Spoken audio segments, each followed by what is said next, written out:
Number 71 एक पाठशाला में एक कक्षा के 3 अनुभाग हैं जिनमें क्रमशः 38, 42 तथा 40 छात्र हैं। इन अनुभागों में छात्रों की औसत आयु क्रमशः 15.3 वर्ष, 16.5 वर्ष तथा 15.9 वर्ष है। पूरी कक्षा की औसत आयु कितना है? तो देखिए, ये जो एक पाठशाला है उसमें 3 अनुभाग है। तो मान लेते हैं कि एक अनुभाग ए है, एक बी है और एक सी है। तो 3 अनुभाग हो गया। अब इसको में है जो ए वाला अनुभाग है, इसको में कह रहा है 38 छात्र है, मतलब 38 है। और ये औसत कितना लाया है? इसका औसत आयु है जो औसत आयु है 15.3 वर्ष है। तो 15.3 से गुना कर देंगे। तो देखिए, ये 15.3 से गुना कर दिए, जो औसत था 15.3 इससे गुना किए, तो जो अनुभाग ए है उसका टोटल आयु पता चल जाएगा। तो इसको गुना करेंगे तो कितना आएगा? तो गुना कर लेते हैं। तो देखिए 581.4 आ जाएगा इसको गुना करना पर। तो गुना कर लिए हैं, तो ये टोटल आयु पता चल गया। ये 38 छात्रों का टोटल आयु पता चल गया। अब देखिए आगे कह रहा है, अब एक और अनुभाग है उसको में 42 छात्र है। तो 42 छात्र है, बी अनुभाग में 42 छात्र है और इसका औसत है जो दिया हुआ है 16.5 है। तो इसको 16.5 से गुना करेंगे। तो 16.5 से गुना करेंगे तो हमको पता चल जाएगा ये 42 छात्रों का टोटल आयु। तो टोटल आयु कितना हो जाएगा? तो 693 हो जाएगा।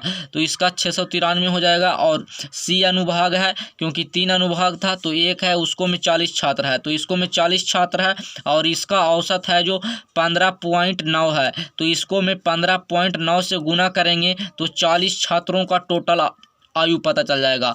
तो देखिए इसको गुना करेंगे तो आ जाएगा 636 आ जाएगा। तो 636 आ गया। अब देखिए ये आ गया, ये भी है जो टोटल एज है और ये भी है जो टोटल एज है, लेकिन अलग अलग अनुभाग का है।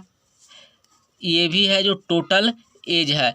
तो ये सब को जोड़ देंगे, टोटल एज है ये। तो ये टोटल तीनों अनुभाग में जो टोटल आयु है ये तीनों को जोड़ देंगे। तो जोड़ देते हैं तो कितना आ जाएगा? तो जोड़ेंगे तो 1910 आ जाएगा, 1910.4 आ जाएगा। तो 1910.4 आ गया। अब देखिए 1910.4 आया है।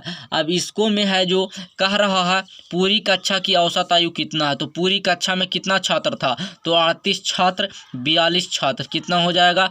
तो 80 छात्र, 80 और 40 120 छात्र है। तो टोटल कितना छात्र है? 120 छात्र। तो कह रहा है पूरी कक्षा की औसत आयु। तो देखिए टोटल औसत आयु इतना है, एक पाठशाला का टोटल आयु है जो इतना है, और आयु टोटल इतना है, और टोटल यहाँ जो स्टूडेंट है जो 120 है। तो इसको 120 से डिवाइड कर देंगे।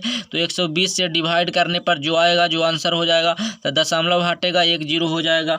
अब देखिए इसको काट देंगे तो इसको इस प्रकार से भी लिख सकते हैं। तो देखिए 12 से इसको डिवाइड करते हैं, तो 12 से करेंगे तो एक बार में, और यहाँ 7 बचेगा।